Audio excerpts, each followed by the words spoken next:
Well, good morning again, Center for Spiritual Living Greater Boston and our Facebook Live family. We welcome you to our Sunday celebration here at 50 Dudley Street in Cambridge, Massachusetts. We are a community of love and conscious spiritual seekers. Would you agree? Yes. Amen, Yes. right? Absolutely. I'm Rev G. Stewart, and I, along with Rev Ed Tansey, are the founders and spiritual leaders of this amazing and awesome community of love and spiritual seekers. This center is like all centers for spiritual living communities. We learn, study, and practice the philosophy of the science of mind that was founded by Reverend Dr. Ernest Holmes.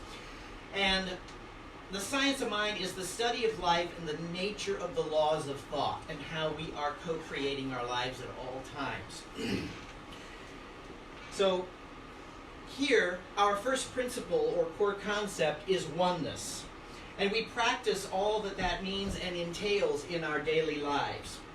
At this center, we are radically inclusive and celebrate all paths to one's higher good, to the God of one's understanding. And if you're not comfortable with the word God, I would say use love or infinite intelligence or universal good or quantum possibility field. It doesn't matter what you call it. What matters is that you understand that you are using this infinite universal energy all the time, every day of your life, and that you are co-creating with it constantly. Ernest Holmes said we are a teaching and practicing order. So we teach classes, and if you would like to know more about our classes, those of you on Facebook Live, we welcome you to join us at cslboston.org, where you can find out more about our community and the classes we offer and our purpose in the world. And we would also like you to consider including us in your circulation and tithing practice by giving us a tax-deductible contribution, which empowers this community to live its purpose of co-creating a world that works for everyone and for all of creation. So we are grateful for your gifts that you share, and we thank you in advance for your giving. So as we continue on in the 2019 theme of spirituality in action. October, we are talking about unity. I cherish the human family. So this is what we're talking about in this month. Now, my talk this morning is actually the principle of oneness, and that is the book that we actually are using this month as a part of our reading, and we're sharing a lot of quotes from that book. Those of you on Facebook probably saw me announce that earlier on. I like to let people know a couple of weeks in advance so that they can try and get the book and catch up with us if they can. So as we look at this principle, as I look at this principle, I want to keep in mind that what I'd like to talk to you about today is I'd like to talk to you about what oneness is for us here at Center for Spiritual Living Greater Boston and at Centers for Spiritual Living as an organization. And then I also want to talk about knowing the power of who we are and what we are. And the last thing I want to talk about is choosing to love ourselves unconditionally, which includes all facets of the self. Last week we talked about the different facets of the self, and we'll be taking that to a different level. I want to take it on a level of a little more experiential. So the last two pieces will be a little more experiential so we can deepen what's going on with what I'm going to be talking about. So what I'd like to do first is, as we begin this talk about oneness, we need to look at what we, as religious scientists or Center for Spiritual Living representatives, believe about oneness, and we need to talk about these core principles, because we have these 10 core principles that we use. They used to call them core concepts. We now call them the science of mind principles. But to understand why we use these principles. So, as we look at this, the science of mind principles, the principles of the science of mind articulate the basic ideas of the theory and philosophy. And we're always talking about that we're more of a theory and a philosophy than we are a religion per se. So we are actually deepening what religion talks about. That's what it is for me. At least that's what I feel, what religion told me in the past. So the principles help us to understand the nature of reality. Notice the capital R reality. So that's the divine reality, the universal reality. So that's the infinite presence, the universal law, the nature of creation and our place in it, which is big. Those are two big pieces right there. Who we are in the scheme of things. So that's understanding who we are as individuations or individualizations of the universal one. The principles are more than just intellectual ideas. That's a big one right there, because a lot of us know intellectually, but are we living it? Are we embodying it? So that's what the principles are allowing us to do. They form the foundation for the way we engage in and co-create our lives. So this morning when we shared both the what we believe and the way we did it, and also when we talked about one of our purposes in the world, we have the 4 purposes as an organization, we deepened that. So that's what we're going to talk about today, is deepening this practice. So now we're going to look at oneness. Okay, that's our first principle. Our first principle of oneness: there is one infinite reality. We call it many names, including but not limited to God, life, universal spirit, infinite intelligence, first cause, or the thing itself, which of course is the first chapter of the Science of Mind. Ernest Holmes had an interesting concept in bringing that out in the 1920s and calling the first chapter the thing itself. He was really testing the waters, wasn't he? And so he was a bit of a rabble-rouser.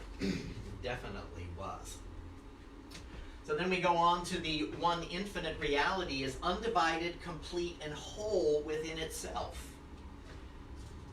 Now, when we look at this on the human level, it sometimes doesn't feel that way. But when we understand that this is the underlying energy of the universe, it gives us something to connect to empower us. Okay? So then the last thing is that this oneness creates everything out of itself and therefore includes both the absolute and relative, tangible and intangible, physical and metaphysical aspects of reality. So it encompasses all of that. And that is what oneness is, right? Oneness isn't, I can't say oneness is like, well, these people here are accepted, but those people out there aren't. Because they're not one. I can't say that. Oneness means everything is one. And that can be tough in a world that has the appearance of being out of vibration with their oneness on a regular basis. And it's easy to find that no matter where we choose to look in the world. So, lastly, I just like to say that so often here what we say is God is all there is. And when I speak of the God, I speak of the God of our understanding. So it could be anything. It can be answering to many names, because we know it does. That it doesn't care about the name, it just is that energy that we are using. So in Beyond Limits, we say that each human being is a creation of God, made of the God substance, a unique, individualized incarnation of spirit. I like that one too. Now that's not included in the new principles. Those are actually the new principles that they brought forward with the new education in CSL. But I like that piece because it gives me a better understanding. So we further understand that this goes to the quantum level, and that all that spirit is in the tiniest energy, that quantum energy, the particles of which everything comes into form. Imagine that. So from this quantum possibility field, the particles of the universe, it all comes together and creates this, and that, and that, and that, and that. It's amazing. It's powerful. But it's a realization that there's so much more than we realize. So all these possibilities exist in this infinite mind or this quantum possibility field. To help us to understand this deity or energy more, I want to share a wonderful statement. And I received this from Rev M.E. Cassie in Canada. She is a dear friend. We went to ministry school together. And she's such a light in my life, and she usually joins us on Facebook Live from Canada. But she said she reads this regularly like a prayer to remember her oneness. So I think this will be a really powerful help to us. God is consciousness, not a creator. God is the source of creation itself. It, not he or she, it is not dependent on you. Independent of you. Thank you. It's not independent of you. It is the totality of everything. So when I call myself God, I am not talking about my personal self. I am talking about the expression of the God self that rests inside of me. The verb, the energy, not the noun. Once you think God is a noun, person, place, or thing, you separate yourself from it and immediately become a limited being. That's what separates the believer's religion from the knower's spiritual. That's a powerful statement.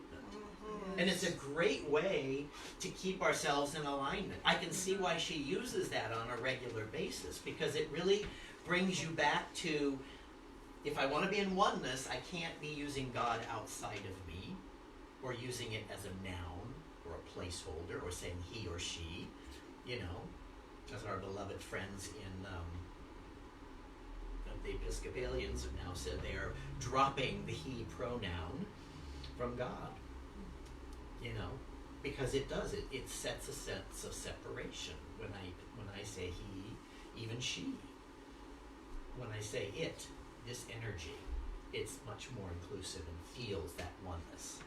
So I just thought that was something I wanted to share with you when we're talking about this idea of oneness and how powerful it is. And that slide will pop up on our Facebook page later on in the week, so if you want to copy and paste it somewhere for yourself. And she said she has this framed in her house in 2 places, and she's always going about, and every time she sees it, she reads it. So I just think that's just so powerful. So this is what we practice when we speak of oneness and all it entails. This is what we're practicing, is what that statement is saying. So we are knowers. Now let's talk about knowing the power of who we are and what we are. So that's our next piece. From the understanding of our oneness that I have shared, we may want to let our thoughts understand that we are connected. But we're connected through some interesting things here, and I want to share this with you. So we're connected through the illusion of the physical body. Now, we believe the physical body is real. But it does have illusionary activities within it, because the effects that we're going through are only things that are not true. That we have to go back to the truth in order to realize, to bring forward the perfection that is the divine in it. That does not mean that whatever we may be going through physically may go away, but what it does mean is that we live a fuller life and a more complete life using these principles of recognizing that I'm perfect, whole, and complete behind whatever the outward appearance is. And by doing that, I'm empowering it. So further, we are connected through the mind or our personal consciousness and the energy of the collective consciousness quantum possibility field. So we are connected to the divine mind through our own personal mind. That's a powerful realization. And it recognizes the power that we have at our fingertips. Would you agree? Yeah. Yes. And yet we forget, don't we? Yeah. Get caught up in the human stuff and we forget. So, now, this ultimately connects us all with the universal mind. So all of this. So this image of a body that we call our physical being, and our understanding that our personal consciousness is one with the universal consciousness. So that brings us to a better level of that. Now, Ernest Holmes put it this way. When we know our oneness with God and law, what a great burden is removed. Any sense of opposition is removed from the consciousness which perceives unity. Would you agree with that? Yes. Yes. That which we call our subjective mind is but a point in universal mind where our personality maintains its individualized expression of spirit. Like in that statement we had before, when I say that I am God, I'm not talking about the personal I. It's that same thing, but we are individualizations of that same power, which is a powerful reality. Which is why I love Ernest so much, because he just says it like it is. So I want you to take a moment. I want you to just close your eyes and take a deep breath. I'm going to do a little experiential here to open us up. So taking that deep breath in, a deep cleansing breath.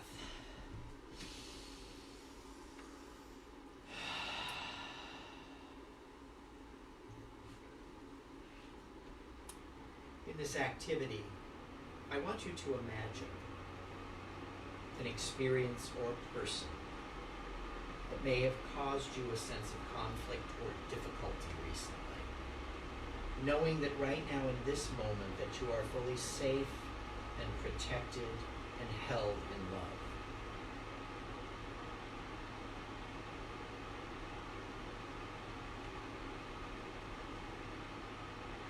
As you take in this experience or this person, I want you to imagine that you can see yourself in everything and everyone in this situation.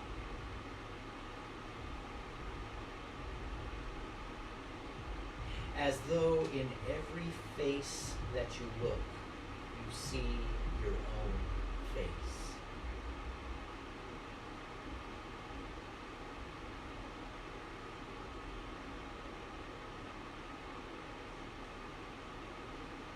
As you take this in, allow yourself to transcend your personal ego.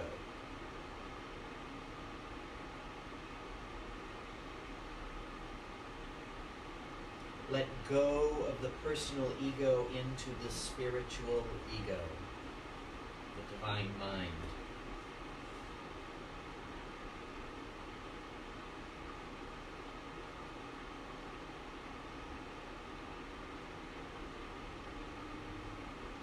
As you move into the spiritual ego, allow yourself to transcend time and space.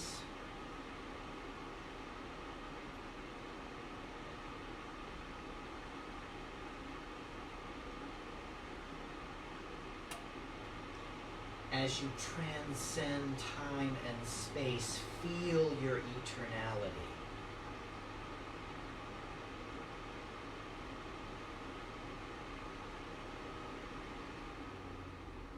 And as you feel this eternality, realize that this situation or person or conflict was only a moment.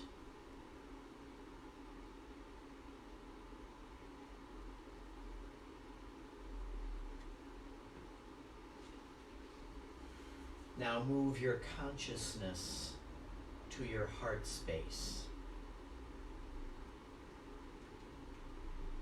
And breathe in divine love right now. And allow it to fill your entire heart space.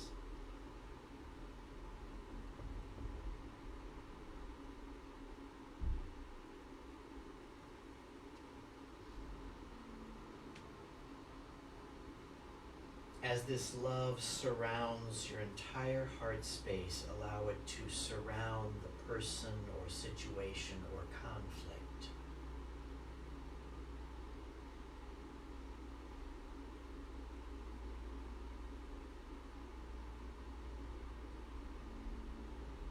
And now open your ears and your heart to whatever message you need to know to find perfect peace with this person or situation or conflict.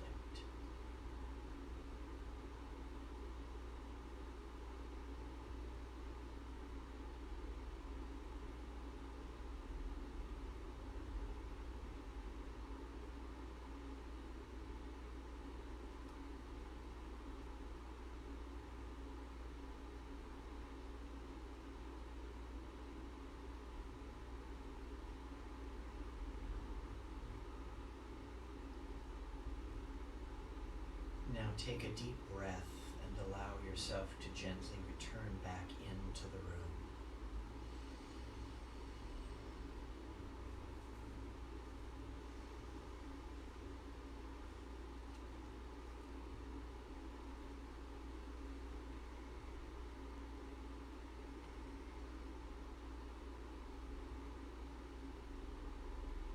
Do you find you feel differently about the situation or person that you may have taken into this space with you?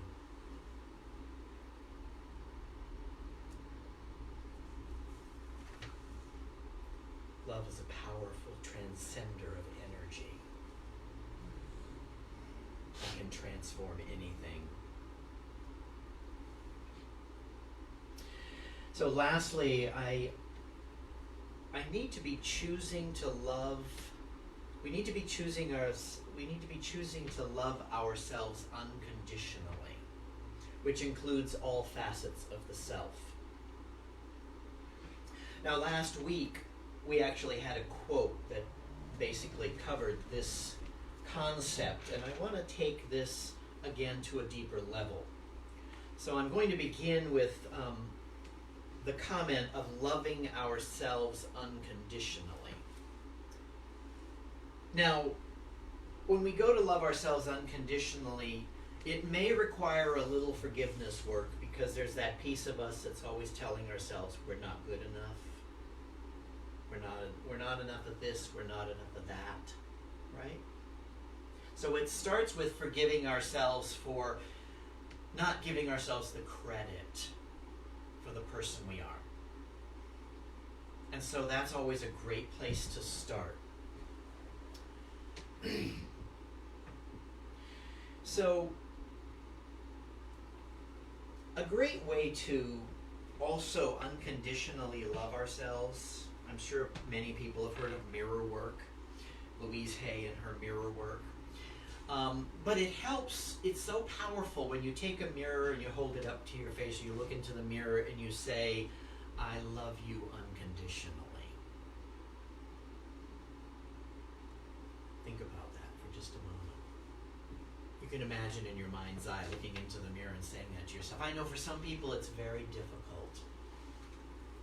It's a very difficult thing to do. But that's okay. You keep doing it until you start to believe it. And then I want you to go on and say, not only I love you unconditionally, but you are a beautiful, divine being. It's powerful, right?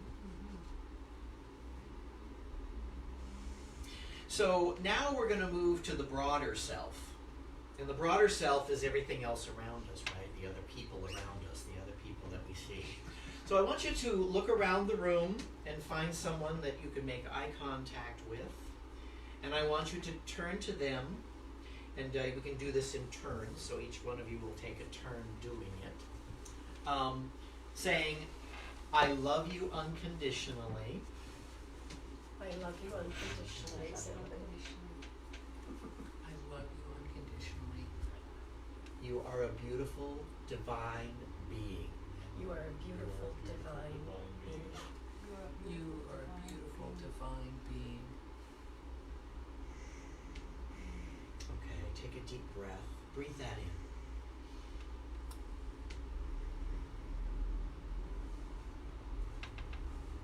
So, how did it feel? How did it feel to have that said to you?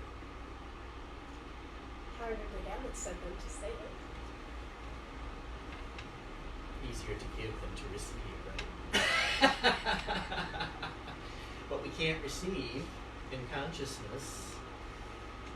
If we're not able to receive in consciousness, we can't have the good that we desire in our lives. Would you agree? Yes. accept that you are a beautiful divine being. You really are all that and more. Thank you. It felt good though, didn't it? It did. And so for those of you who it was difficult to receive, you need to work on your receiving now. Because that's a part of that reciprocal nature of the universe. As I give it out, I receive it back. You know that's my issue. I know that's your issue, girl. So it's where you can work. And I would say do the mirror work around that. Because the more you do it to yourself, the more powerful it will become. And you'll start to just accept it without having to say, really? But, yeah, right? Yeah, we don't want to hear that. So, Ernest Holmes tells us this: if we think of ourselves as being separated from the universe, we shall be limited by this thought, for it is the belief in separation from God which binds and limits. Any of us experienced that in our lives? Right? So we just had this beautiful experience of feeling this fullness of love and oneness and connection, didn't we? Yes. Right? So we don't want to go through this. So what do we want to do in order to keep ourselves from going through that separation consciousness? Now, in the book of the month, The Principle of Oneness, Russell Anthony Gibbs tells us, oops, well, I guess I don't have that slide. So I'm going to read it to you. It is also important to identify and transcend all negative emotions. These negative emotions are helpful signals that something is out of sync with your consciousness and in conflict with the unity of oneness. So Ernest Holmes is telling us the same thing in a different way. He's telling us that we need to be aware of these negative emotions and thoughts, because those are going into the law and creating more negative emotions and thoughts, which we don't want, right? So in order for us to do this, in order for us to stay in these places of this unconditional love, not only for ourselves, but for the broader self, which is the greater self, it's important for us to pay attention to the negative feelings of hate, indifference, anger, dislike, embarrassment, or other unpleasant feelings and transcend them. What I find really powerful for myself when I'm going through like anger or upset or whatever it is, I turned on the news for a little while and I got all pissed off. What I find helps me is that I imagine I take whatever that energy is that's going on in that moment when I become aware of it, and I imagine that I can breathe love all around it, because what does love do? Love transcends everything. So if I can imagine that I can take that hate or that anger or that upset and I can surround it in love, I can breathe love into it, I can pull it into my heart and I can breathe love into it like we did earlier when we breathed that person in our heart, we breathed that love in, the divine love, and how it shifted and changed that energy. So we can take that energy and use love to transform it, because love is the all-power. Love is the universal intelligence of everything. And if we can go back to love, we will always free ourselves of any of those negative feelings. So that's the important thing, and that's the thing that I think that we want to do in order to stay in that place. So what I'd like to do now is I'd like to share a statement of Buddha's, and I love this. You will not be punished for your anger. You will be punished by your anger. It's true. True? Yes. So it's the realization that whatever we're experiencing in our life is we are just receiving the effect of whatever we're accepting or believing or putting into the world.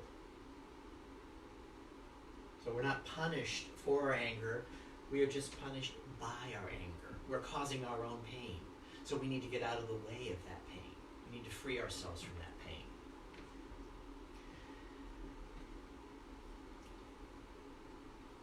So I'd like to take us to one other place too, and that is, I want you to just close your eyes for a minute.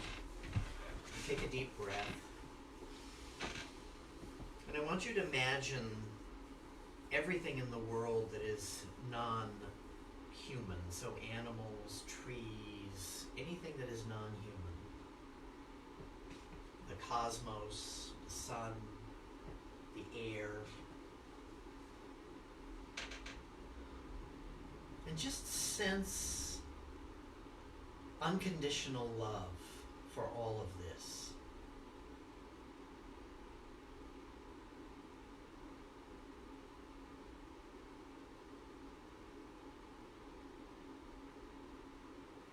Now just take a deep breath and come back into the room.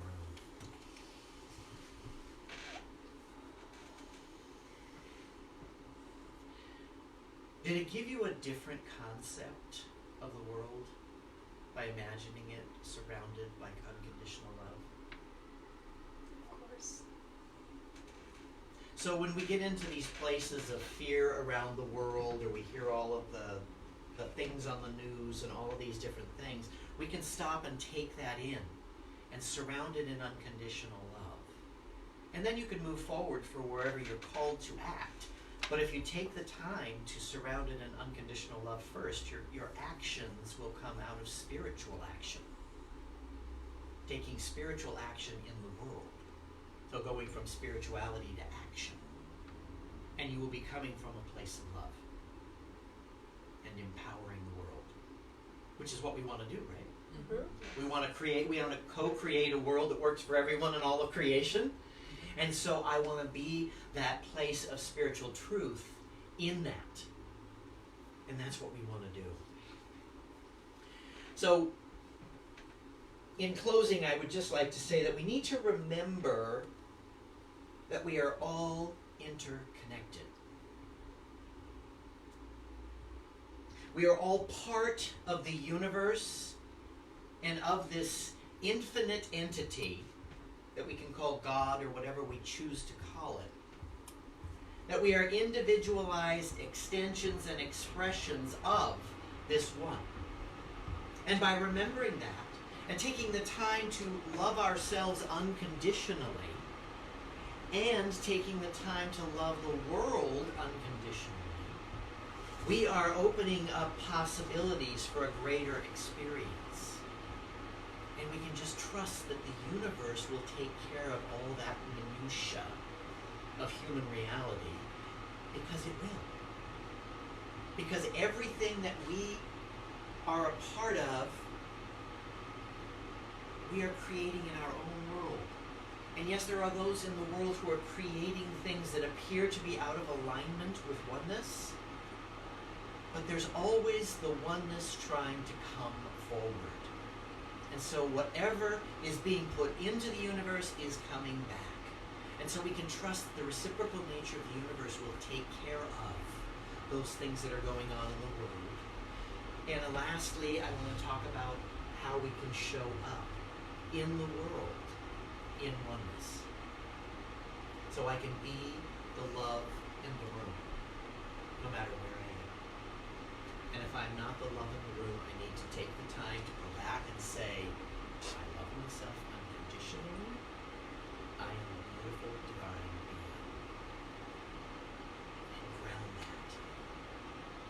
Because that is what Rumi says right here in this quote. Even when tied in 1,000 knots, the string is still but one. It's powerful. So we may see in the world 1,000 knots, but there's still oneness in all of it.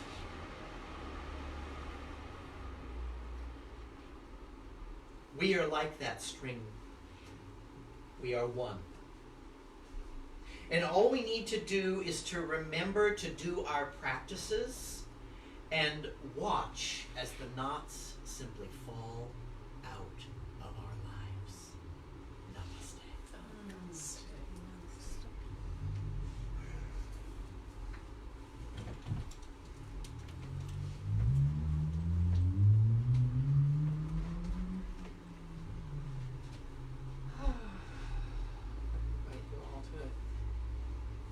breath and close your eyes if you're comfortable.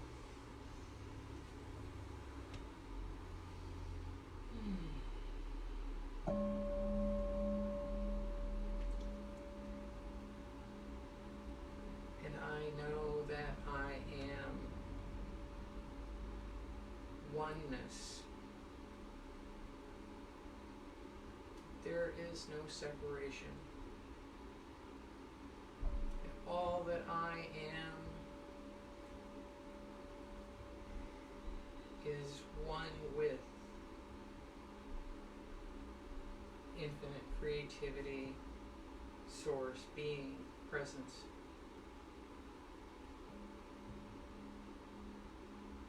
And because I am one with all of that, I know that each one of us is one with this presence, this oneness.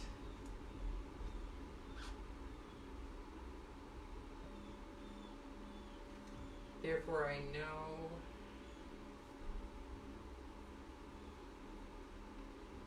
that we are expanding into consciousness of our greater yet to be, which is an expression of this oneness, is a unity, an undividedness, a connection, alignment, attunement, vibration. It is fully, wholly, completely at one.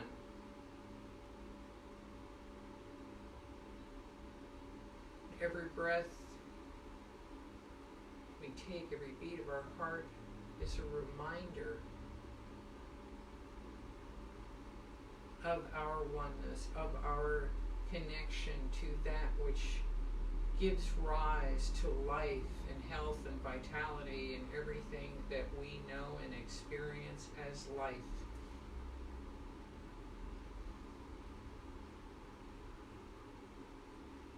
And I am so grateful that I know that this is true, that this is true for me, that this is true for each one of us, that this presence, this oneness is real, is absolute, is infinite, is present right here and right now. And you release these words into the law where it is fulfilled, done, complete.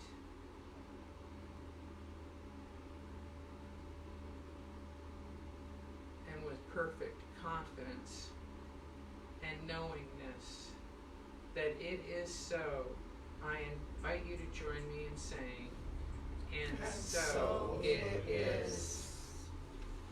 Thank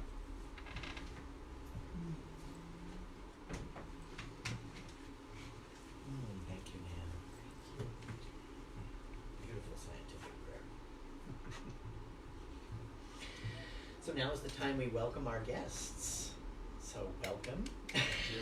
Has everyone had an opportunity to meet Dave? No. Hi, Hi. I'm Darlene. Hi. We're still on Facebook. Huh? We're still on Facebook. Yes, we are. Oh, okay. Because we have an affirmation. Okay, good. Thank you. I'm glad you reminded me. So let's say our affirmation today together. This comes to us from Reverend Rhonda Tretzden, Senior Minister at Hema CSL. We know Rhonda. She's a lovely woman. We've known her for quite a few years. So let's say this together. I am connected to all life. I am completely dedicated to realizing and living my life purpose. I release the need to prove myself to anyone as I am my own self, and I love it that way. Let's say that again. I am connected to all life. I am completely dedicated to realizing and living my life purpose. I release the need to prove myself to anyone as I am my own self, and I love it that way. All right, awesome. So we say goodbye to our Facebook Live family. Bye.